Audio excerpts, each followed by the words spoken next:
আমরা অত্যন্ত দুঃখের সঙ্গে কিছু কিছু ইনফরমেশন পাচ্ছি যেটি আমাদেরকে কষ্ট বা বেদনা দেয়।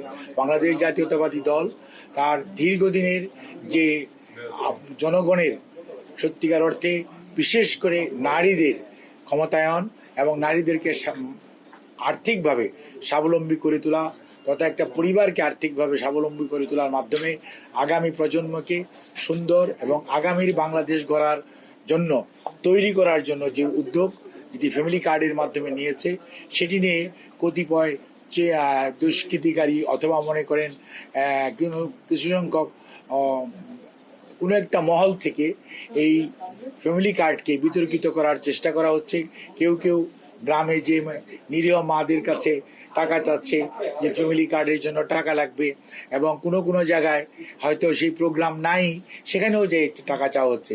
আমরা প্রথম দিন থেকে আজ পর্যন্ত আমরা সব সময় আপনাদেরকে বলেছি ফ্যামিলি কার্ডটি হবে সবার জন্য উন্মুক্ত এবং এটি বিনা পয়সায় সরকার প্রত্যেকটা মাকে, এটা প্রত্যেকটা পরিবারের যে মা প্রধান ওনাকে এটি দেওয়া হবে এবং এটা ধর্ম, বর্ণ, গোত্র, রাজনৈতিক বিশ্বাস নির্বিশেষে সবাইকে দেওয়া হবে।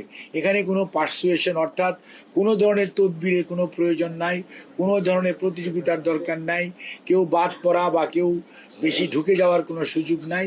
কারণ এটা এমনভাবে করা হবে সবাই যাতে এটা পায়।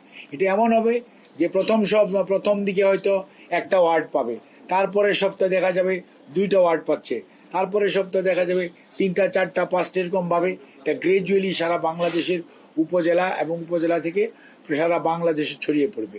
এবং আপনার এই প্রোগ্রামটা আমরা আগামী 4 বছরের মধ্যে ইনশাআল্লাহ এই প্রোগ্রামটা সারা বাংলাদেশে যে আমাদের যতগুলো পরিবার আছে প্রত্যেকটি পরিবারের কে এই কার্ড দেওয়া হবে এবং এই ফ্যামিলি কার্ডের মাধ্যমে বাংলাদেশে সত্যিকার অর্থে একটা integrated system of information collection এখানে এস্টাবলিশ করা হবে।